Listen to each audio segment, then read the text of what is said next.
लोगों ने फिल्मों में देख रखा होता है तो उनको लगता है कि जल्लाद तो कोई बड़ा क्रूर सा विभत्स सा व्यक्ति हो। अगर ऐसे नहीं करेंगे तो उनकी फिल्में कैसे चलेंगी।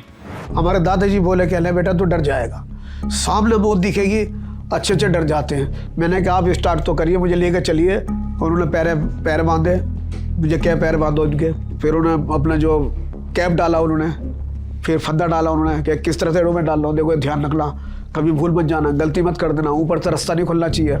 10 दिन पहले ही जेलर मालूम करता भाई आपकी कोई प्रॉपर्टी आपके नाम है, आप क्या करना चाहते हैं, अपने बच्चों को क्या कहना चाहते हैं, आप या मिलना चाहते हैं, आप यहीं मिलना चाहते हैं, क्या खाना चाहते हैं, उसके बाद आपको समय नहीं मिलेगा। वो जो दिखाते हैं फिल्मों में कि चेहरा काले कपड़े से ढकते हैं, वो तो होता ही है। अभी तक आपने कितने लोगों को फांसी दी है? वैसे 5 तो मेरे अभी दादाजी के साथ भी किए थे और 4 मैंने ये सिंगल किए दिल्ली में तिहाड़ जेल में। हम जितना फिल्मों में देखते हैं, अब फांसी पे लटका दिया तो जीभ बाहर आ गई, आंख ऊपर हो गई, वो गलत है। ये जो निर्भया के रेपिस्ट थे, हत्यारे थे, इन्होंने थोड़ा बैरिक में ड्रामा किया था इन्होंने। आपके साथ कभी कोई ऐसा एक्सपीरियंस हुआ कि एक बार में व्यक्ति की मौत ना हुई हो और उसके बाद दोबारा से उसे फांसी पर चढ़ाना पड़ा हो? ऐसी कोई बात नहीं, कभी मेरे साथ तो कभी ऐसे नहीं हुआ। फांसी की प्रक्रिया होती है, आधे घंटे कम से कम आपको इंतजार करना पड़ता है। जी जी। तो उस दौरान क्या माहौल रहता है वहाँ पे, तो आपस में किस तरह की बातें होती हैं? वहाँ को बोलते नहीं है, वहाँ तो अपना चुपचाप जो भी करना इशारों में करते हैं। तो आधे घंटे एकदम चुप्पी रहती है, एक शब्द नहीं? कोई शब्द नहीं। अच्छा पवन जी एक बात बताइए, फिर आपकी शादी कब हुई? 80 में 80 में दिल्ली में। तो जब आपने ये काम शुरू किया तो आपकी पत्नी क्या बोली? थोड़ी पहले कह रही थी कि आप क्या कर रहे हैं, आप ये तो आप कर रहे हैं। फिर मैंने नर्वस हुआ थोड़ा सा, फिर सोचा मैंने यार ये सही कह रही है गलत कह रही है, मैंने ये गलत कह रही है, मैं सही हूँ।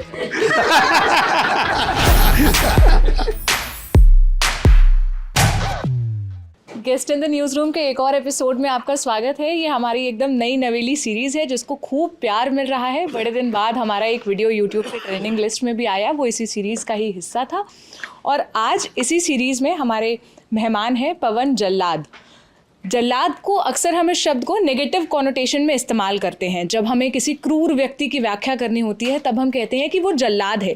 लेकिन पवन जी के साथ ये नाम उनके पेशे की वजह से जुड़ गया है। तो आपका नाम जो हमने रिसर्च की, हमें पता चला कि ये आपका असली नाम नहीं है, कागजी नाम आपका कुछ और है।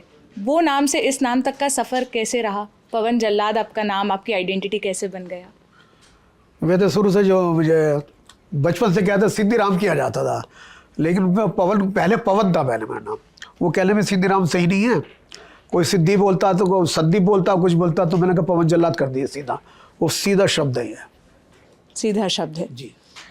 तो ये जो जल्लाद आइडेंटिटी है, जल्लाद नाम है, इस वजह से क्या कभी आपको कोई भेदभाव का सामना करना पड़ा? कभी आपको बुरा लगता है कोई आपको जल्लाद? मेरा कार्य है, मैं सिर्फ अपने प्लाट पे जो है, प्लॉट पे जो है जल्लाद हूँ, प्लेट पे अपनी। उसके बाद तो आपके सामने इंसान बैठा हूँ मैं आपके सामने। इस काम के अलावा आप क्या काम करते हैं? वैसे मेरा कपड़ा फेरी का काम है, मेरा छोटा मोटा काम कार्य है मेरा, क्योंकि सरकार से इतना वेतन तो मिलता नहीं जो अपने बच्चों को जारा कर लूँ, इसलिए मुझे कार्य करना पड़ता है। इन लोगों के मन में भी आई एम श्योर बहुत सारे सवाल होंगे जैसे मेरे मन में है, लेकिन मैं चाहती हूँ कि आप पहले थोड़ा सा हमें अपनी ज़िंदगी के बारे में बताइए कि आपने कैसे ये काम शुरू किया, इसके पहले आप क्या करते थे, आपके परिवार में और कौन कौन लोग ये काम कर चुके हैं? मेरे परिवार में जो थे, मेरे दादाजी थे, मेरे एक चाचा था, एक पापा था मेरा, तो एक मम्मी थी, दादी थी मेरी। वो अब तो खैर एक्सपायर हो गए, अब तो खैर नहीं है इस दुनिया में। उसके बाद दादाजी मेरे साथ करते थे, सन 60 से ये काम स्टार्ट किया उन्होंने। तो मेरे दिल में एक लय उठी, मैंने कि हमारे देश में जो ये जघन्य अपराध हो रहे हैं और ये चोरी डकैती लूटमार हो रहा है, हमारी सरकार इन्हें कड़े से कड़ा दंड क्यों नहीं देती। मैंने सोचा कि मैं तू भी जल्लाद बने, जो इस काम को करेगा उसको तो फौरन फांसी के फंदे पहुँचा दे। उससे मेरे दिल के अंदर ही आई। हमारे दादाजी बोले कहने बेटा तू डर जाएगा, सामने मौत दिखेगी अच्छे अच्छे डर जाते हैं। मैंने कहा आप स्टार्ट तो करिए, मुझे लेकर चलिए और फिर मैं अपने को देख लो। मेरा पहला मकसद 88 में पटियाला में मेरा पहला चांस था। कहना बेटे डरेगा तो नहीं, मैंने कहा नहीं, आप स्टार्ट करिए, कैसे करना, पहले हमें देखिए हम क्या कर रहे हैं। और उन्होंने पैर बांधे, मुझे क्या पैर बांधो उनके।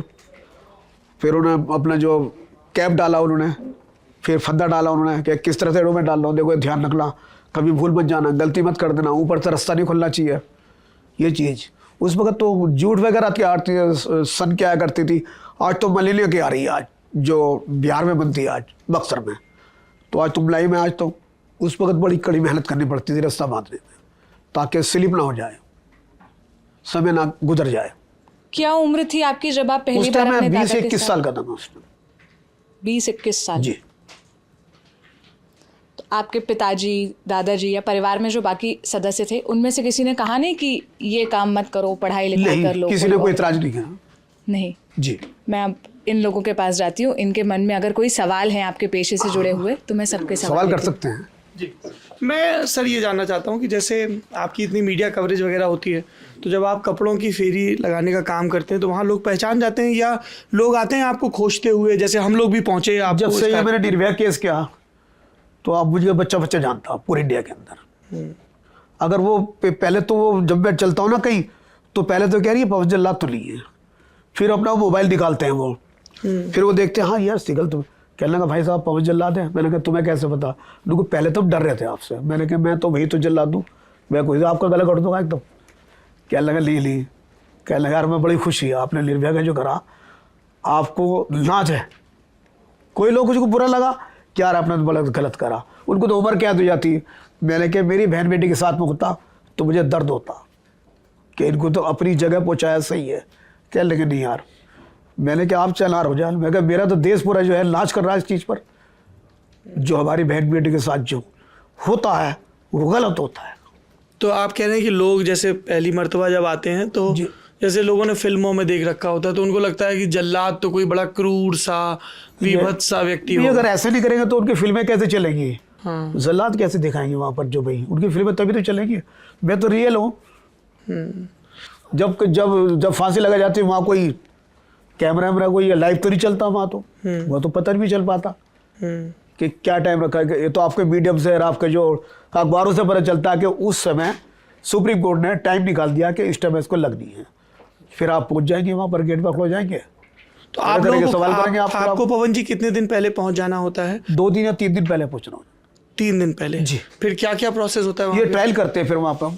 ट्रायल थोड़ा विस्तार से बताएंगे प्लीज। ये ट्रायल जो है सर, रस्सी ना टूट जाए, जैसे कि 70 किलो का वेट होता है कैदी का, फिर इसको मट्टी भर के बोरी में उसका गला बनाया जाता है, उसके फंदे में लटकाया जाता है 70 किलो का या 60 किलो का, उसको ट्रायल किया जाता है ताकि एंड टाइम पे रास्ता ना टूटे। और रास्ता आप लोग लेके आते हैं या जेल देता है? सब कुछ जेल के पास होता है। अच्छा जी। और वो एक हमारी रिसर्च टीम ने कागज़ में लिखा है कि फांसी देने से ठीक पहले आप लोग कुछ बोलते भी हैं उन अपराधियों के कान में? नहीं, ये तो मीडिया वालों ने ऐसे ही चला दिया है। हाँ, क्योंकि कई जगह लिखा मिला कि मीडिया वालों ने कई जगह लिखा कि जो फांसी देते हैं, जो जल्लाद का काम करते हैं, वो ऐसे फुसफुसा के बोलते हैं कि भाई मेरी तुमसे कोई निजी दुश्मनी नहीं है। तो 10 दिन पहले ही जेलर मालूम करता भाई आपकी कोई प्रॉपर्टी आपके नाम है या कोई आप शादीशुदा या नहीं, आप क्या करना चाहते हैं, आपने बच्चों को क्या कहना चाहते हैं, आप या मिलना चाहते हैं, आप यहीं मिलना चाहते हैं, क्या खाना चाहते हैं, अब आप माँ बाप है आपके पास तो मिलना चाहते हो आप 10 दिन पहले ही, उसके बाद आपको समय नहीं मिलेगा, आपको फिर समय नहीं मिलता है। और आप लोगों को बात करने की इजाज़त होती है उन कैदियों से? नहीं, केवल एडे भी बस अपना काम करना प्लेट पर, हमें इतना समय नहीं होता कि हम उनसे बात कर लें। क्या हमें कोई मतलब अपना कार्य करना, हमें तो और फिर कार्य करके अपना जो है वापस दस्तखत वगैरह भी करने होते होंगे? नहीं, कुछ नहीं, कोई डॉक्यूमेंट जेल में एंट्री करनी पड़ती है बस हमें। अच्छा, अंदर बाहर के लिए। और वो जो दिखाते हैं फिल्मों में कि चेहरा काले कपड़े से ढकते हैं, वो तो होता ही है, लेकिन होता है जल्लाद ऐसे नहीं होता जैसे फिल्मों में होता। हाँ जी। जल्लाद तो एक सादे जैसे मैं बैठा हूँ इसी तरीके से बस होता। सिविल कपड़ों में होता, कोई वर्दी नहीं, कोई काले कपड़े, कुछ नहीं। अच्छा, हाँ, ये आपने ठीक बताया। ऐसे जैसे आप पैंट शर्ट पहने हुए वैसे ही चले जाएंगे। हाँ ठीक। और कुछ? तो जैसे अभी तक आपने कितने लोगों को फांसी दी है? वैसे 5 तो मेरे अभी दादाजी के साथ भी किए थे, उनसे मैंने प्रेरणा ली, वही मेरे गुरु है। अच्छा। और 4 मैंने ये सिंगल किए दिल्ली में, तिहाड़ जेल में मैंने। अच्छा। 5 कौन से किए सर? 2 पटियाला, 1 इलाहाबाद, 1 आगरा और 1 जयपुर। इन 5 जगहों पे जाके फांसी दी? जी। तो वो कौन से मुकदमे थे आप बता सकते हैं? ध्यान है आपको? बलात्कारी थे वो सब बलात्कार हो गए? 1-2 ये जमीन का झगड़ा था पटियाला में, तो अच्छा। वो ने अपने 6-7 बहन भाइयों को मार दिया था। वो जमीन जायदाद का झगड़ा था पटियाले में, 2 भाई थे वे। और ऐसा भी कुछ होता है क्या कि जैसे पुरुषों को कौन फांसी देगा, महिलाओं को कौन, या उधर हमारे जेंडर? इंडिया में नहीं है ये, ऐसी बात नहीं है। अच्छा, ये सलीम शबनम का देखो आए तो मुझे ही उपस्थित किया जाएगा। सलीम शबनम जो अमरोहा के पास चल रहा, वो राष्ट्रपति जी गई है वो फाइल के पास। उसमें भी यही है कि उन्होंने अपने रिश्तेदारों को, बच्चों को, सबको मार दिया था जो कुछ। अपने बहन भाइयों को भी और अपने माँ बाप को भी मार दिया उन्होंने कुआड़ी से। पहले उनको जहर दिया गया, फिर उसको बेस करके सलीम ने, दोनों ने इनको, सलीम और शबनम ने। सलीम और शबनम। अच्छा, तो आप लोग जैसे सॉरी, आप लोग वही सवाल पूछ रहे हैं, I am very curious about this topic. जब आप जाते हैं तो आपके साथ आपके सहयोगी भी जाते हैं, या आप किसी को ट्रेन कर रहे हो? नहीं, जो ट्रेन कर रहे हैं उसको ले जाते हैं। सहयोगी तो आप, मैं आपको ले जाऊँ? हाँ गले आप क्यों के ले जाए, मैं जी भी ट्रेन करूँगा ना जी। तो ऐसे अब आप देखो, आपकी कैसे हिम्मत, तुम तो कहो चलूँ या नहीं चलूँ, चलूँ या नहीं चलूँ, मैं तू चले, मेरे बस का नहीं है देखना।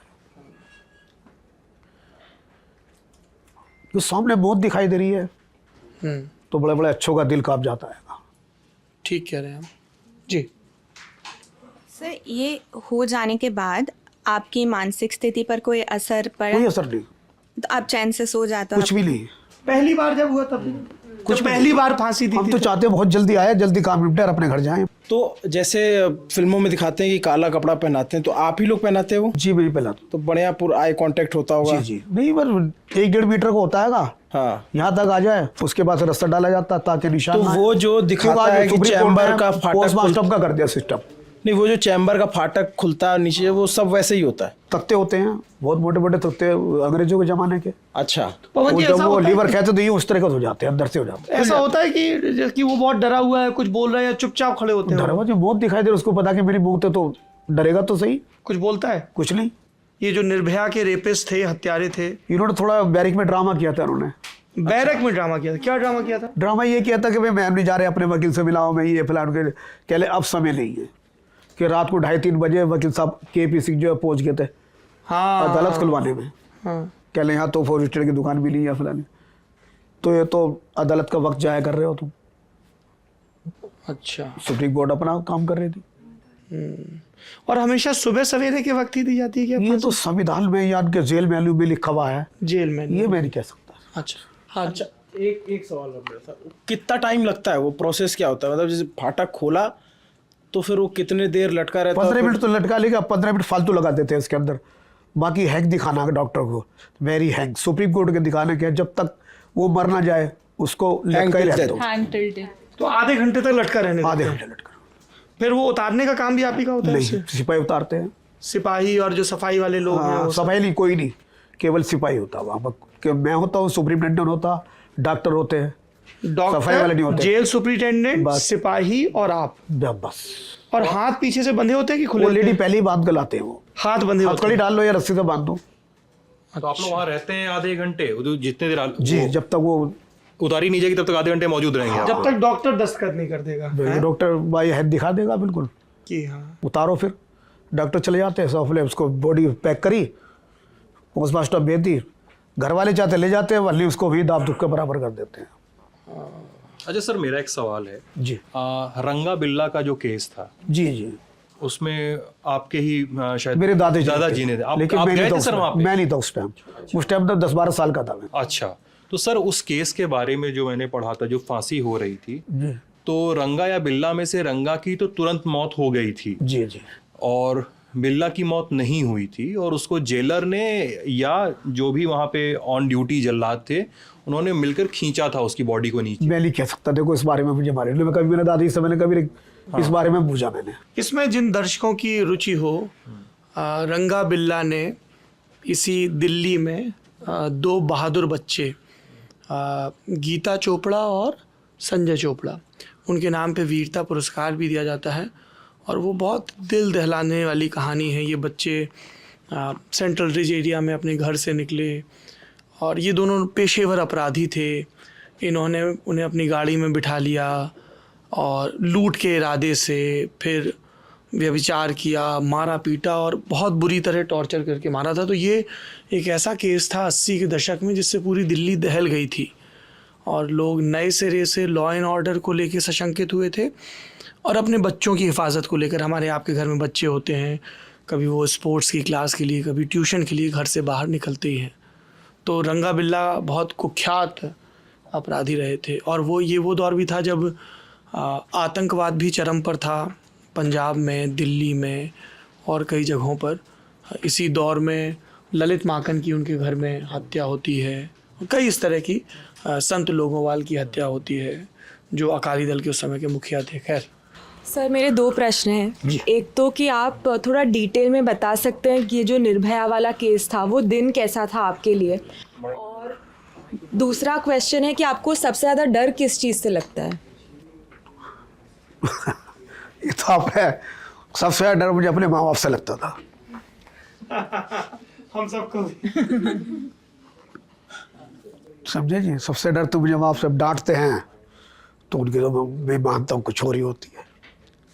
और कोई सवाल मुझे? और दूसरा था कि वो निर्भया का जो दिन था वो कैसा था, थोड़ा डिटेल में अगर आप बता डिटेल में पता है कि पहले इन्होंने मुझे मेरठ जेल किया है, गाड़ी में सिक्योरिटी में लाते हैं मुझे, 6 सिक्योरिटी मिली हुई थी मुझे, और 1 सिक्योरिटी मुझे मेरठ में मिली हुई थी। मेरे पास सोता मेरे पास बैठता था, और रिवाल्वर गन सब। अगर कोई पवन को कोई खरोच भी आ जाए तो लगा उसको मार देना, चिंता मत करना, इतना ऑर्डर था। इतनी सख्त ड्यूटी थी मेरे पर उनकी। वो फिर गाड़ी में लाए मुझे, फिर जो है उन्होंने मुझे गेस्ट हाउस पर रखा। वो बड़े अच्छे तरीके से ये लगा लिया कि 10 सिक्योरिटी थी, 6 बाहर और 6 मेरे पास, ताकि कोई मेरे पास आ ना पाए। कि जैसे कोई पत्रकार भी आ जाता है, लेकिन किसी को इजाज़त नहीं थी। मैं फ़ोन पे अपने बंद कर रखा। वैसे फ़ोन मेरे पास जा रहे थे मीडिया वालों के, आप क्या कर रहे हैं? मैंने कहा इस टाइम मैं जाग रहा हूँ। आप क्या कर रहे हैं? मैंने कहा सो रहा हूँ। ये सवाल मत करिए, मैं फ़ोन बंद कर दूँगा आपसे। जी। तो मैंने क्या ये सवाल तभी मालूम करना तब मैं ये किस कर दूँ। क्या लगा ठीक है जी। तो फिर ट्रायल आया, 18 तारीख हुई, 20 तारीख का केस था ये। हमने 18 तारीख को अपना पहला ट्रायल करा। अपना 4 रस्से बांधे मैंने, ये ताकि रस्सा ना टूट जाए। हाँ, तो वहाँ डैम थे, बोरी नहीं थी, न मट्टी थी, वहाँ डैम थे। डैम मतलब? डैम होता है पुतले बना दिए जैसे। हाँ। पुतले बनाकर उसमें रेत डालते हैं, वो डबी कहते हैं उसको। अच्छा। इस तरह से। तो उन्होंने जो है उसका गला बना रखा था, उसी तरह से उन्होंने डैम पर उन्होंने ट्रायल की। हमने, क्योंकि तख्ता थोड़ा सा वो नाजुक था, 4 बनाए गए थे, 4 पर कैदी खड़ो जाए। मैं बोला कि मैंने कि ये 4 इस पर नहीं खड़ो सकते। पता लगे 4 में खड़ो, और मैं भी गया सीधा बगैर फंदे के नीचे जाएंगे, क्योंकि तख्ता उसका लचीला था। 2 फांसी करे वहाँ पर, बस 2 इस पर ले लीजिए, 2 इस पर ले लीजिए। मैंने क्या, मतलब 2 जल्लाद मांगे थे उन्होंने, 4 जेल वालों ने। मैंने आप बेफिक्र है, मैं अकेले काफ़ी हूँ। कहने कैसे? मैंने कहा ये खींच के, फिर मैं ये खींच दूंगा। वो इतनी दूरी थी जैसे ये और ये, जैसे पहले मैंने 1 सेकंड 5:30 बजने में 1 सेकंड होते मैंने फट खींच कर दूसरा पूरा 5:30 बजे खींच दिया दोनों में, चारों नीचे लटक गया। सर आपके साथ कभी कोई ऐसा एक्सपीरियंस हुआ कि एक बार में व्यक्ति की मौत ना हुई हो और उसके बाद दोबारा से उसे फांसी पर चढ़ाना पड़ा हो? ऐसी कोई बात नहीं, कभी मेरे साथ तो कभी ऐसे नहीं हुआ। एक्यूरेट डालना है, एक्यूरेट फंदा डालना पड़ता है। लेकिन बाकी रस्सा बताएगा, ट्रायल जो करते हैं इसी वजह से करते हैं ताकि रस्सा न टूट जाए। जब जो आफत आएगी वो रस्से से टूट के आफत आएगी। और जैसे कि आपने बताया और हमने पढ़ा भी, आपके दादाजी भी यही काम करते थे, तो एक पीढ़ी दर पीढ़ी आप एक ही काम कर रहे हैं। तीसरी पीढ़ी चल रही है। तीसरी पीढ़ी चल रही है। तो कैसे बनते हैं जल्लाद? मतलब आपके एक ही परिवार में से 3 लोगों ने ये काम किया, तो अभी आगे कैसे कोई और इसमें मतलब जाता है? गवर्नमेंट हमको रख रखा, गवर्नमेंट हमें, तो चलते जा रहे हैं। पवन जी, हम लोग ये जानना चाह रहे हैं जी, आपके 2 बेटे हैं, अमन और वासु, जी, है ना? अमन क्लर्क का काम करते हैं। जी जी जी। तो हमने उनसे भी बात की जी, और वासु से भी बात की, है ना? जी। तो हमें अमन ने बताया कि वो शायद जब सुरेंद्र कोहली को आप फांसी देने गए थे तब आपके साथ आए थे। जी जी जी। उनकी लेकिन इस काम में दिलचस्पी नहीं है, अमन की नहीं, वासु की है। थोड़ा इसके बारे में बताइए कि आपकी बच्चों से क्या बातचीत होती है, इसको लेकर किस तरह की लेकिन चर्चा? अभी मैं बच्चों के बारे में बता सकता मैं अभी इसको नहीं, अभी सेटलमेंट नहीं है इस चीज में। वो जब मैं अभी उनको ये तय नहीं हुआ है कि वो ये काम करेंगे। नहीं, छोटा बेटा इच्छुक है वैसे, लेकिन मैं भी इसको ट्रेनिंग दूंगा। अभी मैं उसको जब कोई काम आ गया तो फिर इसको मीडिया के सामने ले आऊंगा, अभी नहीं लाने का उसको मैं। नहीं, मैं मीडिया के सामने लाने की बात नहीं कर रहा हूँ। मैं सिर्फ ये जानना चाह रहा हूँ पवन जी कि पिता पुत्र में इस काम को लेके किस तरह की, या घर में कोई चर्चा होती है कि ऐसी कोई बात जैसे हम लोग इतनी उत्सुकता से पूछ रहे हैं क्या हुआ फिर क्या हुआ, तो घर में वो तो कहते हैं कि आप जो कर रहे हैं अच्छा कर रहे हैं, आप क्राइम जो कर रहे हैं, हमारे देश में क्राइम नहीं बढ़ना चाहिए। जो बहन बेटी के साथ बलात्कार, रेप, हत्याएं, जंगल का अपराध करते हैं उनके लिए तो सही है, चाहे कोई दूसरा बुरा माने भला माने, मानते रहो। जो मेरे देश में हो रहा है ये गलत हो रहा है, और बाकी हमारी गवर्नमेंट न्यायालय जाने, सुप्रीम कोर्ट जाने, हम उसमें दखल नहीं दे सकते। वो तो कोर्ट का फैसला है। कोर्ट का फैसला है। तो सर, पर आप चाहोगे कि आपके बेटे भी यही परस्यू करें? आप कभी नहीं चाहते कि कुछ और करो अलग से, नया अपने आप से? नहीं, देखो, एक सर्विस तो हमें करनी पड़ती नहीं जेल के अंदर जाके, केवल तब केस आए वो तभी हमें बुलाते हैं, उससे पहले तो हमें साइड में और काम करना पड़ता है। ये सर मेरा सवाल ये है, आप 5 भाई हैं शायद? 6 भाई हैं, 6 एक्सपायर भाई हो गया। एक का देहांत हो गया। आपका जो पारंपरिक काम है, पुश्तैनी काम है, वो है सूप बनाने का। जी जी जी। आपके परदादा जी फांसी इसमें इस प्रोफेशन में थे, व्यवसाय है ये भी। जी जी। आपने पकड़ा, आप ये नहीं सोचते जैसे अमन बड़ी मेहनत करके आगे निकले और उन्होंने CCS में यूनिवर्सिटी में वो हैं, आपको ये नहीं लगता कि हम उस धंधे को भी कर सकते थे, सूप बनाने वाला, उसको बड़े पैमाने पे कर सकते थे, इस पूरे काम से निकल जाते? नहीं कहता कोई अगली पीढ़ी के लिए कि अब इनकी अगली, कालूराम जी की अगली पीढ़ी में भी कोई जल्लाद है, फांसी देने का काम करता है, कोई और धंधा कर लेते, कुछ और व्यापार कर लेते? ऐसा था जी। आप सर्विस कर रहे हैं, आपको 10 रुपये मिलने हैं, आप 10 रुपये में संतुष्ट नहीं हो रहे, आप सोचोगे साइड काम कर लो, और मैं कोई और साइड काम को, यार आपको आमदनी बढ़ जाए कि यार इस काम में तो कुछ ही ना कर, चलो कोई और सर्विस कर लेते हैं जहाँ आपको ज़्यादा पैसे मिले। तो यही हमारे साथ हुआ। अगर हम पुस्तकी काम करेंगे उसमें कुछ नहीं था। ज़िंदगी में सब लोग आगे बढ़ रहे हैं, जैसे भाई साहब ने कि अगर पीछे रहना या आगे रहना, इन्होंने सवाल करा था अभी, तो उस कार्य को करके हम पीछे रह जाते फिर। आज आपके आशीर्वाद से बच्चे देखो अकाउंटेंट है, हालांकि गवर्नमेंट जॉब नहीं मिली, मुझे इस बात का दुख है, लेकिन वो आगे बढ़ना चाह रहे हैं, मैं उनको पीछे क्यों खींचूं? जरूरी थोड़ी है पुस्तक भी काम करना है। जैसे आप कह रहे हैं ना कि आपका छोटा बेटा है, उसकी रुचि अगर है तो हम देखेंगे आगे कि वो आता है, वो क्या करता है, क्यों ना उसको पढ़ाएं। और हाँ, पढ़ाइए। मतलब आपको ऐसा कुछ नहीं है आपके मन में? मेरा खुल छूट गया, आप पढ़िए जितना आपको पढ़ना है। इसका कोई विरोधाभास नहीं है ना कि पढ़ लिख के आदमी क्या, ये वो तो उसकी हमारे इच्छा यहाँ है। देश में ये है ना कि हम श्रम और विद्या को विरोधाभासी समझते हैं, इसीलिए हमारे यहाँ इस तरह के मुहावरे चलते हैं कि पढ़ें फारसी बेचें तेल। जी, ये मुहावरा है ना, क्योंकि ये मान लिया गया कि फारसी पढ़ने के बाद आप तेल बेचने का काम नहीं कर सकते हैं। पर गांधी जी की शिक्षा तो इसके उलट थी, आप बहुत पढ़े लिखे होकर भी श्रम का कोई भी काम कर सकते हैं। तो आपको ये अचरज लग रहा है कि बहुत पढ़ के कोई व्यक्ति जल्लाद का काम कैसे कर सकता है, ऐसा कुछ है? तो वो तो उसकी चॉइस है ना। नहीं, ऐसा मुझे लगता है। परंपरा भी तो चलानी है, जो चले, जो गवर्नमेंट ने हमें सौंप रखी है, बाकी आगे की आगे देखी जाएगी। हिंदी में पूछिए आप। अच्छा, ये पवन जी ये पूछना चाह रही हैं हमारी साथी जीशा कि ऐसा होता है क्या कि आसपास समाज में लोग, जैसे एक आपका हम पुराना इंटरव्यू पढ़ रहे थे, आप टायर का काम करते थे कुछ? मैंने 22 साल सर्विस करी। 22 साल क्या काम करते थे? वो टायर एजेंसी थी हमारी। Tyre agency. तो लोग कभी ऐसे थोड़ा अपमानजनक ढंग से उससे ही बात करते हैं कि देखो, करते हैं, बहुत से मजाक में भी करते हैं, बहुत से अरे यार जल्लाद जा रहा है यार, और मैंने सुन ली है तो कोई बात नहीं, जब जल्लाद हो तो जल्लाद में क्या बुरा, क्या मानना, कहने तो लोग बात कह रहे हैं, पीछे मुड़ के बद्दों को आगे की साइड चलते रहो। हाँ, कल वही कहेगा अरे जी आपने तो बड़ा अच्छा, फिर जी आ जाएगा उसके अंदर, फिर जी जोड़ देते हैं। जी जोड़ देते हैं अपना में, जब आप जो गुनहगार हैं उनको फांसी देकर आते हैं। जी जी। आज मेरा जो जी जुड़ा हुआ ना, वो 4 निर्भय के वैसे जुड़ा हुआ जी। अली अरे अबे जल्लाद जा रहा है यार, गद्दा काम करते हैं यार ये।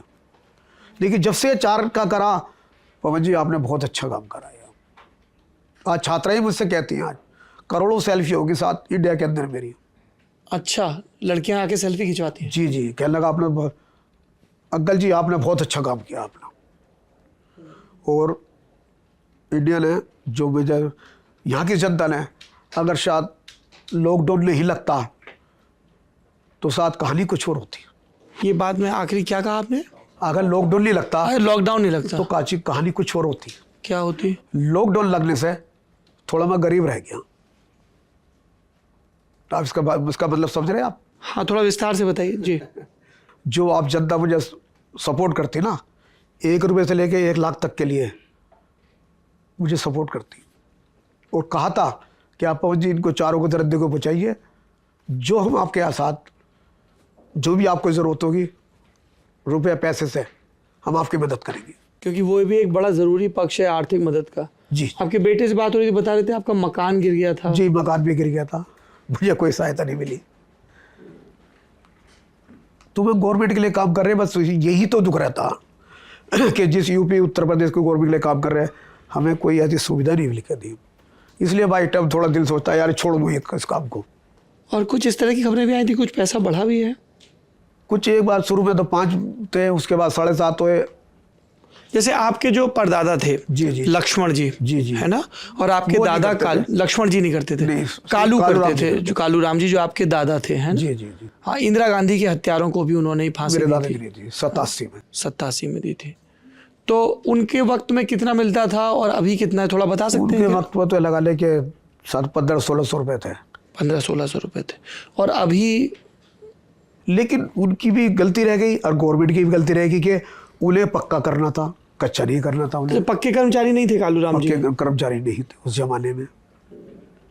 वो कहते जब आप मुझे इस आप रख रहे हैं तो आप मुझे पक्का कर दिए, मेरा फंड बोनस भी आप काटिए मेरा। तो कालूराम जी ने ये काम किससे सीखा था? उनके तो पिताजी नहीं करते थे काम, फिर अपने आप ही सीखा था उन्होंने। मेरठ जेल को जल्लाद की जरूरत थी। हाँ, वो आए, कहने में आप जल्लाद बनना चाहते हो? कहने आपको साहब ने बुलाया। जैसे एक वो पोस्ट मास्टर वाला होता है, पोस्ट मास्टर वाले के आप नहीं खड़ो सकते बराबर, क्योंकि उसका तो गंदा काम रहता। पोस्टमार्टम का जी जी जल्लाद, वो तो बेकार है क्योंकि उसके पास तो कोई खड़ो नहीं सकता। और हमारा काम यह है कि गाली खाली फंदा डाला, लीवर खींचा, हमारा कुछ नहीं करना, हमारा साफ सुथरा काम है। पोस्टमार्टम करने वालों का गंदा काम, गंदा ये काम कह रहे हैं। तो आई कम टू यू। तो कालूराम जी को मेरठ जेल के प्रशासन ने बुलाया जी था जी जी जी, पहली बार? पहली बार। अच्छा, वो थोड़ा भाई जो बड़े बड़े होते हैं थोड़ा यार चलो बैठे बैठे वेतन मिल जाया करेगा, फंदा ही तो डालना है, जेलर साथ मेरे से लगा रहेगा। बस जब से वो कहानी शुरू हुई 60 से 1960 से। पिताजी आपके क्या करते थे पवन जी? वो ठेकेदारी करते थे। अच्छा। हाँ। तो आपको फिर मतलब कैसे इस काम में रुचि हो गई, या आपको लगा कि ये काम करना चाहिए? हाँ, मेरे काम में यूँ रुचि हो गई तो मैं जब ये होश संभाली मैंने, जब 18-19 साल का हुआ तो थोड़ा बहुत मैं पढ़ाई की आपने? हाँ, पढ़ाई करी, 5 क्लास पढ़ाई। मैं थोड़ा सा पढ़ने में इंटेलिजेंट हो गया। तो मुझे जब मैं पढ़ा करता था, टीवी तो बहुत कम हो करते उस जमाने में, ब्लैक एंड वाइट चला करते थे, तो अखबारों में पढ़ा करता था कि आज रेप हो गया, आज हत्या हो गई। तो मैं कहने लगा दादी से, मैंने कि ये कहाँ सर तुम्हारा, ये क्या हो रहा? मैंने कहा तुम क्या फांसी लगाते हो सालों को? दादाजी से बोला। तो कहने लगा तू करेगा जिस दिन चलेगा तब तू जवाब दियो, मैं जवाब नहीं दे सकता इस बात का। मैंने कहा अच्छा, जिस दिन मैं आ जाऊँगा उस दिन मीडिया में खुलेआम कहूँगा, मैंने कहा इन जंगन अपराध को सबसे पहले फांसी लगाओ। तो कहना सरकार तेरी मान लेगी? मैं भाई बच्चा दिमाग तो कैसे नहीं मानेगी? तो कैसे फिर ये रेप रुकेंगे? कैसे ये मतलब फांसी का डर नहीं होगा? फिर तो क्राइम बढ़ते चले जाएंगे। कहने में जो तू करना कर ले, मेरे मरने के बाद तो मैं तो बोल नहीं सकता, तो दे दीजिए। वो मीडिया से बात नहीं करते थे? बहुत बात नहीं करते थे, डरते थे बहुत मीडिया से। ये तो आज आपकी भाई आपके लोग आपके आशीर्वाद से आज मैं आपके सामने खड़ा हूँ। मैं नहीं डरता मीडिया से कहीं भी, जो खुलते हैं मैं कहता हूँ जो मुझे कहना है। लेकिन सरकार के बारे में और न्यायालय के बारे में कभी नहीं कह सकता, क्योंकि जो उनका फैसला है। तो आप- एक भगवान के मान ले उनका फैसला तो दादाजी से आपकी ये बात हुई, फिर आप पहली मर्तबा कब गए उनके साथ? मैं कहता रहा हूँ 88 में पटियाला, पटियाला गए। 88 में फिर जयपुर, 89 में फिर आगरा, इलाहाबाद। वापस आए तो फिर जैसे यार दोस्तों से मिल रहे सब बड़ा पूछते होंगे, अरे कैसा रहा, जैसे हम लोग पूछ रहे हाँ बहुत से कहने यार तू ये काम कर रहा है यार, तू तो पाप कर रहा। मैंने कहा मैं पाप क्यों करता? उसने भी तो पाप किया जिसके घर वालों ने रेप हत्या करी, मारा, खून करा, कत्ल करा। उनके दिल से पूछो, उनको तो न्याय मिल गया। अच्छा पवन जी एक बात बताइए, फिर आपकी शादी कब हुई? 80 में, 80 में दिल्ली में ही। अच्छा, तो जब आपने ये काम शुरू किया तो आपकी पत्नी क्या बोली? थोड़ी पहले कह रही थी कि आप क्या कर रहे हैं, आप ये तो आप पाप कर रहे हैं, इंसान को जान के मार रहे हैं। मैंने कहा मैं क्यों जान के मारता हूँ? मैंने तो सबसे पहले तो वो मरवा रहे हैं, सुप्रीम कोर्ट वही तो आदेश दे रही है, फिर छोड़ो इस काम को। फिर मैंने नर्वस हुआ थोड़ा सा, फिर सोचा मैंने यार ये सही कह रही है गलत कह रही है? मैंने ये गलत कह रही है, मैं सही हूँ। मैंने कहा ये गलत है, मैं सही हूँ। हाँ, ये बात आपने उनसे भी कही मैम से? नहीं, मैंने अपने आप को सोते हुए उनसे तो नहीं कही कि तुम गलत हो? हाँ हाँ, मैं तुम गलत हो, मैं सही हूँ। अगर मैं उनसे कहता झगड़ा ना हो जाता फिर। हाँ, जो सवाल मालूम करा ना, ये शम्स ताहिर खान पूछ चुके हैं मुझसे सवाल ये। अच्छा, शम्स ताहिर खान ने ये सवाल पूछा था। बढ़िया जी। कंपटीशन होता है किस चीज़ का? मतलब ऐसा कुछ रहता है क्या? ये पूछ रही है कि मान लीजिए जैसे आप मेरठ में हैं, आप ये काम कर रहे हैं जल्लाद का, कहीं कोई और जल्लाद हो तो किसको मौका मिलेगा फांसी देने का, ऐसा कुछ? अव्वल तो हर कोई नहीं खड़ोता है। अगर आपको मैं जिले चलूँ, आप इच्छुक है इस काम करने के लिए, चलो मैं आपको अप्लाई बुला दूंगा वहाँ पर। मैं आप पहले बोलिए। नहीं, मैं इच्छुक नहीं हूँ। नहीं ना इच्छुक? नहीं, तो मतलब ऐसे मैं क्यों? वहाँ जाके एक पत्रकार के तौर पे देखना तो चाहूंगा। हाँ, लेकिन करना नहीं चाहूँगा। लेकिन करना नहीं चाहूंगा। हाँ, जी आप कोई ठीक नहीं कह रहे हैं। चाहता। और जो जैसे कोई रेप हत्या हो जाती, गुस्सा आता किसी पब्लिक को, यार इनको सालों को फांसी क्यों नहीं लगाते? पब्लिक कहती यार अगर मैं जज होता साले सबको घर को लगाता, कलम तोड़ देता जी। तो ऐसा मगर तो भी किसी को तो वो इच्छा। काम करना पड़ेगा। अच्छा, आपको सिक्योरिटी हमेशा तो नहीं मिलती होगी? नहीं, जो इंटरनेशनल मामला, जो सख्त मामला होता है, मैंने मांग सकता हूँ, मैं ले सकता हूँ। अच्छा, अगर जिनको फांसी पे लटकाया आपने, तो उनकी फैमिली से कभी कोई थ्रेट नहीं आया आपको जानकर? उनके कोई घर वालों से नहीं मिलते। कभी नहीं? नहीं, आपने सुना होगा, ये मीडिया में सुना हो? नहीं मिलते ही नहीं घर वालों से। ओके। अच्छा, वो फांसी लगाने के प्रोसेस में अगर तख्ते पे कोई गया, ठीक है, और वो एट द एंड मतलब इधर उधर करने लगा या आपको धक्का मुक्की करने लगा, हाथ बांधा होगा? सिपाही पड़े होते हैं। अच्छा, पकड़ के फंदा डालते हैं? सिपाही पकड़े होते हैं, इधर भी सिपाही होता है, इधर भी सिपाही होता। जब मेरा काम होता तो मैं सीधा उसको करता, मेरा काम हो गया, बढ़ जाइए। रुमाल लेके सुप्रिंटेंडेंट खड़ो जाता है, जैसे ही उन्हें इशारा किया, लीवर खींचा, सीधा रुमाल नीचे। गिराते हैं? नहीं, आपने कहा ना सुप्रीटेंडेंट रुमाल लेके। हाँ रुमाल उस तरह से होता है, चौड़ा कर लेते रुमाल। हाँ। वो कहने लगा ध्यान रखना भाई, इतना इस तरह से करते हैं बस, और लीवर खींच देते हैं सीधा अंदर। अच्छा सर, जो लीवर होता है वो क्या मतलब लोहे का होता है? मतलब आसानी से खींच सकते हैं कि थोड़ा सा ऐसा कि बहुत काफ़ी साल से बंद पड़े स्टेप दो।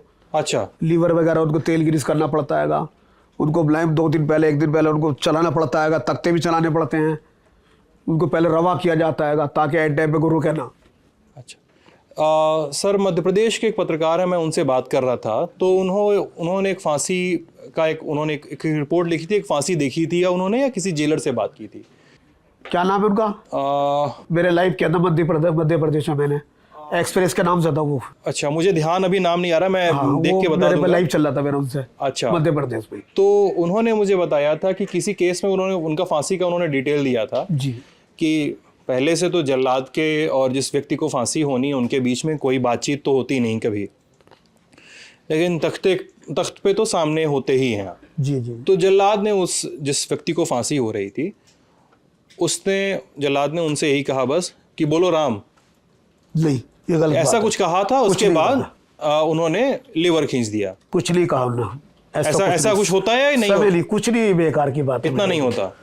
वहाँ बोलने का मौके लिए समय चलता जा रहा है ना, एक सेकंड की कीमत थी वहाँ पर, एक सेकंड की कीमत होती है। ये है कि राम कोई हिंदू है ले लो, कोई तो उसको नाम ले राम लो। बोल दिया, हाँ, राम राम हमें कर कोई इतराज नहीं इस दिया, बात को। मुस्लिम है तो सलाम, ऐसा कुछ होता है? आप कान में बोलते हैं जाके जल्लाद? ये मन गलत बात है, कुछ नहीं होता। पवन जी, आपने एक बात बताई कि गले में से कपड़ा डाला जाता है। क्या कभी ऐसा हुआ कि जब आपने किसी को फांसी दी और कपड़ा ना डाला गया हो?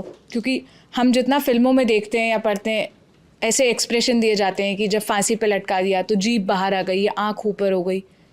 वो गलत है।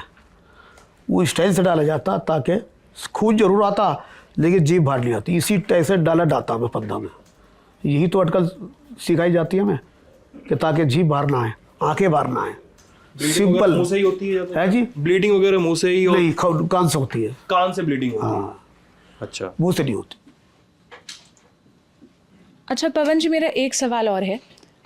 मान लो दफ्तर में ही कभी किसी बात पे हमारा आपस में झगड़ा हो जाता है, हम जी। एक दूसरे से ऊंची आवाज़ में ही बात कर लेते हैं, तो हमें बड़ा बुरा लगता है कि ऐसा करना ही क्यों पड़ा, क्या ही ज़रूरत थी।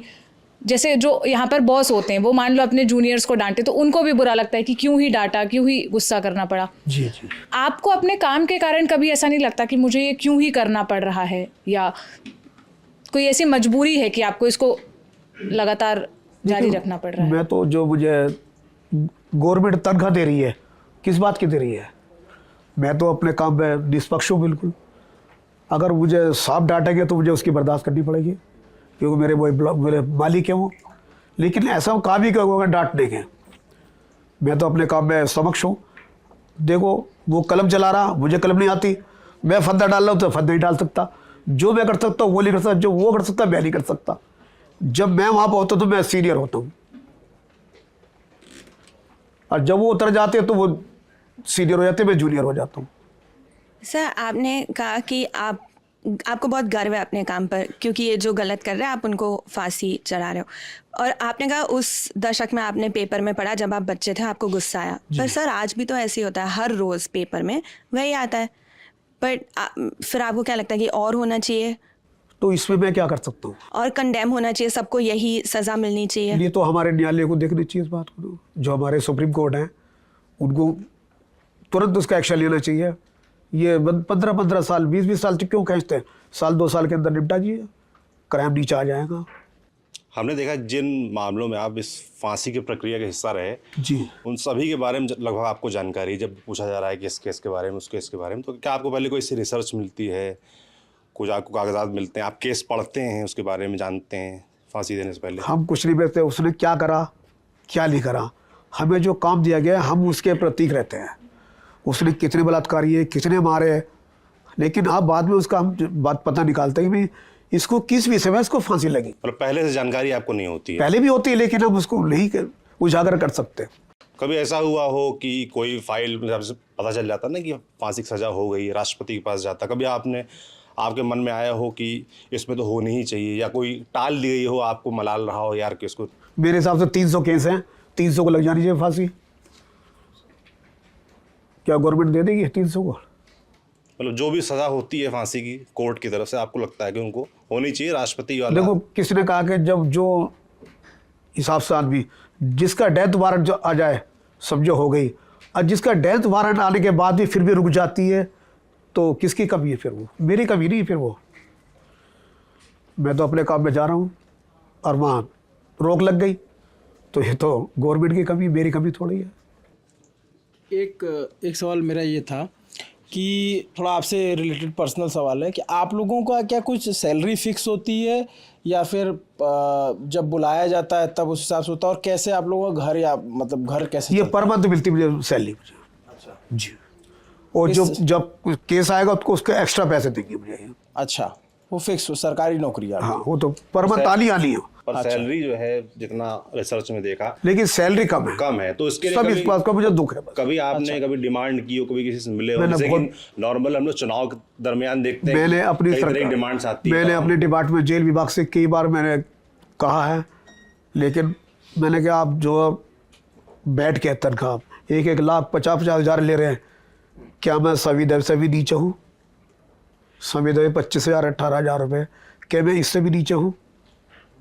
उससे भी कम मिलता है? उससे भी कम मिलता हूँ।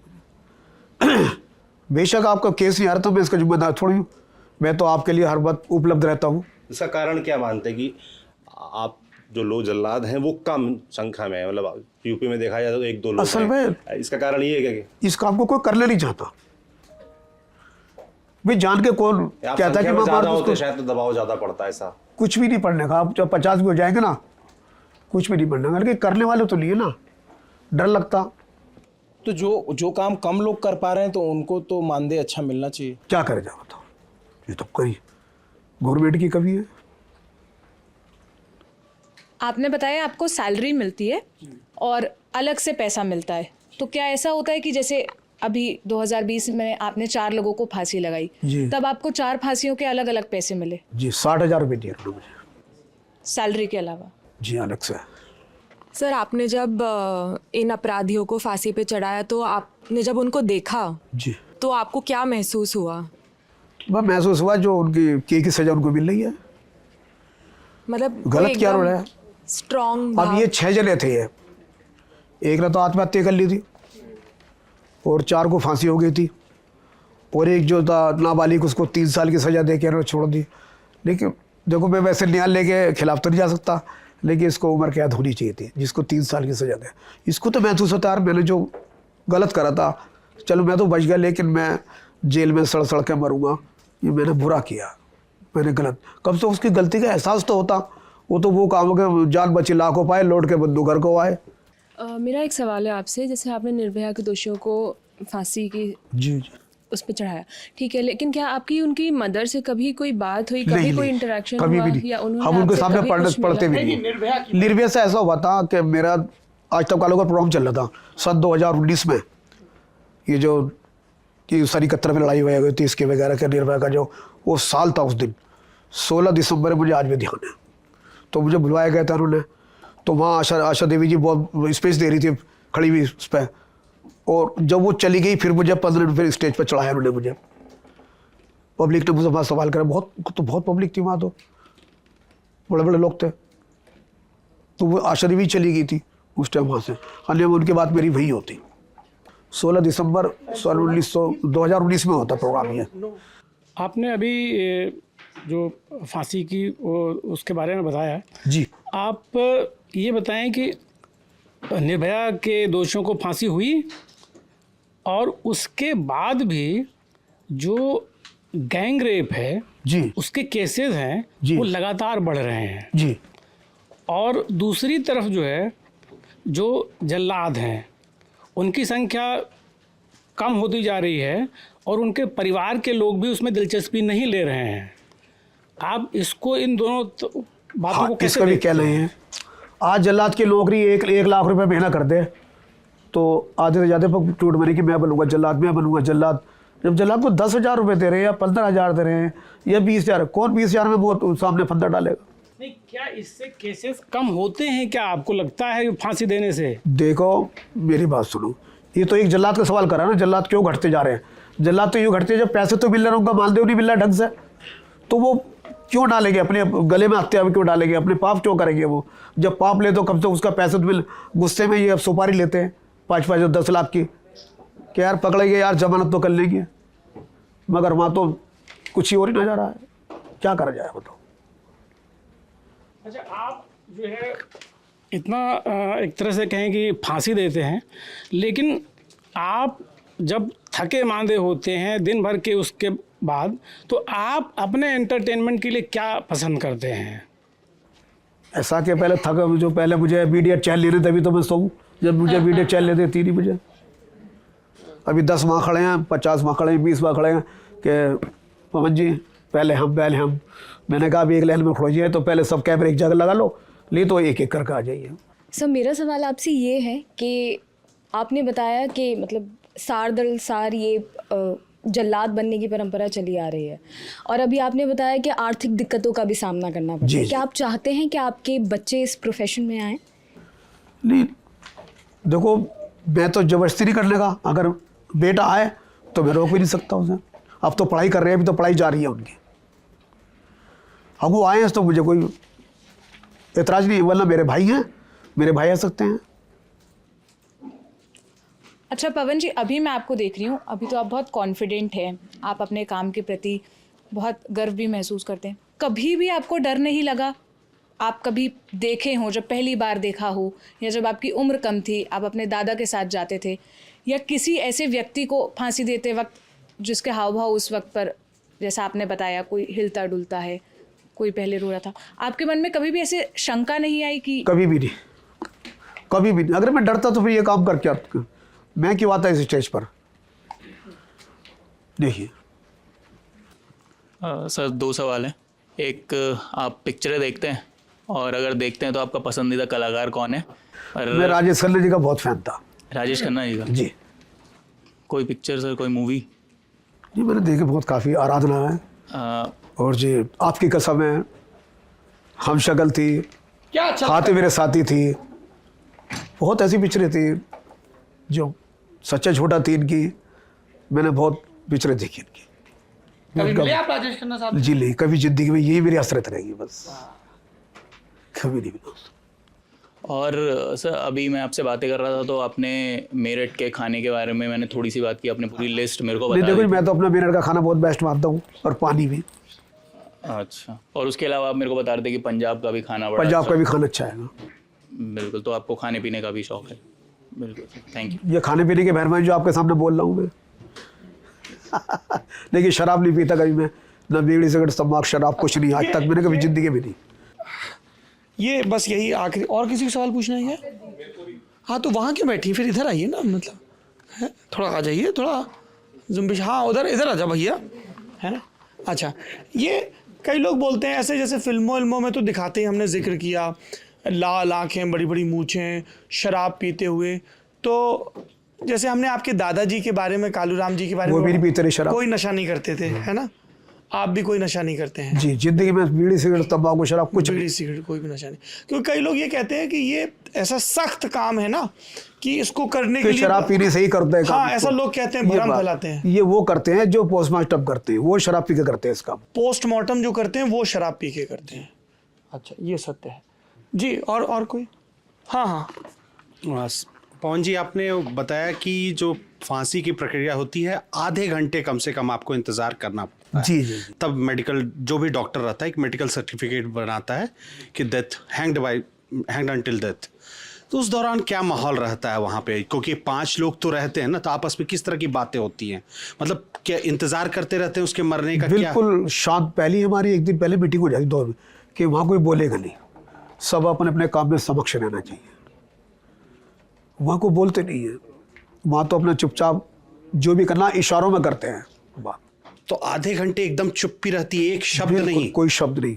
जब उतार लिया गया था उसके बाद कहानी खत्म, आप कुछ भी कहिए, वहाँ कुछ बोलिए फिर वहाँ पर। सर, एक चीज़ ये है, मूवीज़ में ही 1-2 बार देखा है कि जो टाइम दिया जाता है, मान लीजिए 6 बजे का टाइम दिया, जो अभी आप बता भी रहे थे कि 1 ही सेकंड में हमने लीवर खींचा, अगर वो 1-2 मिनट आगे पीछे हो जाए, मान लीजिए किसी कोई भी टेक्निकल प्रॉब्लम हो जाए या कोई भी दिक्कत, 6 बज के 1 मिनट हो गए, 2 मिनट हो गए, उस टाइम पे फिर वो फांसी का टाइम निकल जाता है। वो अंग्रेजों के ज़माने की बात है, इंडियन ज़माना है, अब नहीं होता ऐसा? जी। अच्छा, अब देनी है? हैंग करने तो हैंग करना ही है। ठीक है, पहले ऐसा रूल होता था? चलो होता होगा शायद, मैंने तो कभी सुना नहीं। सुना तो मैंने क्या भाई अंग्रेजों के ज़माने में होता होगा कि रास्ता टूट गया, जैसे कोई बात हो गई उसको तो माफ़ कर दिया जाए, ऐसा। अब यहाँ नहीं, ऐसा कुछ नहीं है। उसको तो जब डेथ वारंट जारी कर दिया उसी समय पे हम लोग टाइम आगे पीछे अगर हो जाए, 1 सेकंड उधर नहीं, 1 सेकंड इधर, सही राइट देना है। अच्छा, मैं एक सवाल पूछ लेता हूँ। मेरा सवाल थोड़ा, हम सामाजिक पहलू पे बात करते हैं इसके, आर्थिक और टेक्निकल आपने सब बता ही दिया कि हमारे देश में मौत को बहुत अशुभ माना जाता है, उससे जुड़ी सारी चीज़ें बहुत मनहूस करार दी जाती है। तो क्या ऐसा कभी हुआ कि धार्मिक अनुष्ठानों में या जो रिश्तेदारों में, पड़ोसियों में, यार दोस्तों में जो धार्मिक चीज़ें हो रही है, मान लो कोई कथा हो रही है, कोई जगराता हो रहा है, तो आपको अवॉइड करते हो लोग? ऐसा कुछ हुआ कि नहीं यार, ये तो जल्लाद का काम करते हैं, इनको नहीं बुलाना है? नहीं, ऐसी बात नहीं। ऐसा कभी? बड़े खुश होते हैं। गुड, अच्छी। मैं उसको वाक़या बताता हूँ। मैं देहरादून गया था जी। मैं देहरादून से वापसी लौट रहा था, एक डांट पड़ती वहाँ पर, जो डांट वाली माता कहते हैं उसको, मंदिर वहीं है। तो मुझे किसी ने पहचान लिया वहाँ पर। अच्छा। मुझे पूछा करा कि ऐसा लग रहा था पवन जल्लाद जी लग रहे हैं। कहने लगा, बुलाया उन्होंने मुझे, क्या पवन जल्लाद हो? मैंने कहा नहीं।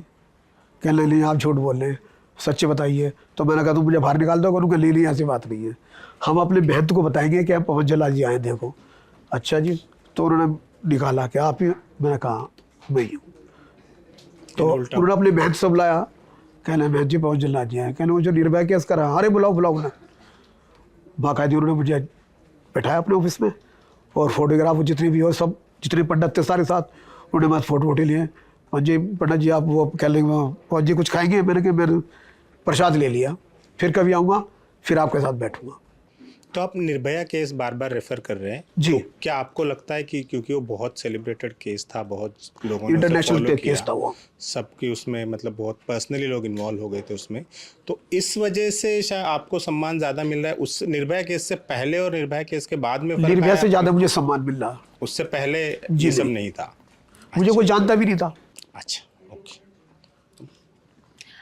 जल्लाद के बारे में मतलब जब हम जिक्र होता है तो एक ऐसा परसेप्शन सा हो जाता है ना कि मतलब बहुत बड़ी सी बॉडी होगी, कोई भारी सा इंसान आएगा सामने, तो क्या ऐसा बड़ी सही बड़ी में मूंछ होता है? वाला, काली काली आंखों वाला नहीं मतलब इतना भी नहीं, लेकिन थोड़ा सा तो क्या ऐसा सही में ऐसे है? नहीं है, हम तो बिल्कुल आपका सिंपल, रियल सिंपल। और दूसरी चीज़ कि मतलब आपकी फैमिली के अलावा अगर कोई और आना चाहता है इस चीज में तो क्या वो आ सकता है? और उसके लिए क्या क्राइटेरिया होगा कि मतलब कोई पतला सा दुबला सा शरीर वाला इंसान आता है? पहले ट्रेनिंग जब वो अपना अपॉइंटमेंट देगा या अपना इंटरव्यू देगा, पहले उसको नॉलेज तो होनी चाहिए इस काम के लिए। बगैर नॉलेज के कैसे वो फंदा डाल देगा? मान लो वो बंदी आ रहा, कैदी आ रहा, अब वो पहले यूं कर रहा तो क्या फायदा? मान लीजिए बिल्कुल ये मुबारक जी है, ये जल्लाद बनना चाहते हैं जी, तो इनको क्या करना पड़ेगा? आप कैसे अब इनको सिखाएंगे? हिम्मत दिखानी कैसे करेंगे? ये तो इनके ऊपर डिपेंड करता है मान लेते हैं कि ये बनना चाहते हैं कि फंदा डाल पाए नहीं डाल पाएंगे, पता के फंदा तो यहाँ है और ये छोड़ के भग लिए। हाँ जी, वैसे मेरे बस कहीं नहीं डालना फंदा, मैं पाप नहीं लूंगा। उन्होंने कहेंगे मैं पाप नहीं लूंगा, मैं नहीं, ये पाप पुण्य से परे हो। ये पाप लेना चाहते हैं, मान लीजिए चाहते हैं कि मैं भी सीखूं। देखिए स्ट्रॉन्ग करेंगे ना अपने आप को, स्ट्रॉन्ग दिल मजबूत करना कि हम फंदा डालने दिया हमने और कस दिया हमने, अब लीवर पर जा रहे हैं, अब यार भगवान मुझे माफ़ करेगा नहीं करे, मैं तो खैच ही रहा हूँ। तो पहले कहेगा भगवान मुझे माफ़ कर देना कि मैं ये गंदा काम करने जा रहा हूँ, पहले तो अपने आप माफ़ी मांगेंगे। हमें ऐसा कुछ नहीं है, जो गवर्नमेंट ने दे दिया सब। तो आप इनको कैसे सिखाएंगे? सबसे पहले आप क्या करेंगे? लेकर जाएंगे और लेके दिखाएंगे? जाएंगे, पहले देखो, पहले आप पहले अपने आप दिल को स्ट्रॉन्ग करिए पहले, कि एंड टाइम में मेरे मरने के बाद या कभी मेरे पीछे आपको भेजूँ तो आप कर पाएंगे नहीं कर पाएंगे इस काम को? कभी वो तुम्हें उल्टा लटका दे वहाँ पर गवर्नमेंट। तो ये ज़रूरी है कि जिसको ये काम करना है वो पहले ट्रेनिंग लेते हैं, कुछ फांसी अटेंड करे, देखे वहाँ कैसा काम होता है। मान लो रास्ता आपने फंदा कहीं ऐसा डाल दिया, वहाँ तो स्लिप हो गया ऊपर से, उसके पैर टिक गए तो आप गए, फिर आप पर मुकदमा चालू कर दिया जाएगा। जब आपको नहीं आता तो आपने काम क्यों कराइए? तो इसका कुछ ऐसा कुछ टेस्ट वगैरह होता है कि आपको काम आता है? मैं कह रहा हूँ पहले ट्रेनिंग लेते हैं, पहले ट्रेनिंग होती है। हाँ, पूरी ट्रेनिंग लेती है, पूरी मजबूत होती है कि अभी रास्ता किस तरह से बांधना है, पाँव कहाँगे इसके, कितनी इंच में रखना है और कैसे इसको अटेंड करना है। तो जो ट्रेन करते हैं वो फॉर्मर जल्लाद होते हैं या कोई भी ट्रेन कर सकता है, कोई अधिकारी? फिर मैं कह रहा हूँ कि उसको पहले ट्रेनिंग दी जाती है। पहले कौन ट्रेनिंग कौन देता है? हम देंगे ट्रेनिंग को, मतलब आप चलिए, आप एक केस आएगा तो आप एक ट्रेनिंग में पहले तो एक दिल मजबूत करो, ट्रेनिंग तो मिल जाएगी। सबसे पहले तो हिम्मत रखो उसको फंदा डालने के लिए। तो अभी कोई नए जल्लाद ग्रूम किए जा रहे हैं, आप किसी को ट्रेनिंग दे रहे हैं? बेटे को ट्रेनिंग दूंगा और वो आएंगे तो। अच्छा, वो आएंगे तो मतलब अभी ऐसा कुछ है? अभी कुछ नहीं है। ठीक, ठीक है, मुझे उम्मीद है कि मैंने आप सभी के सवालों को ले लिया होगा। आपके मन में कोई सवाल है?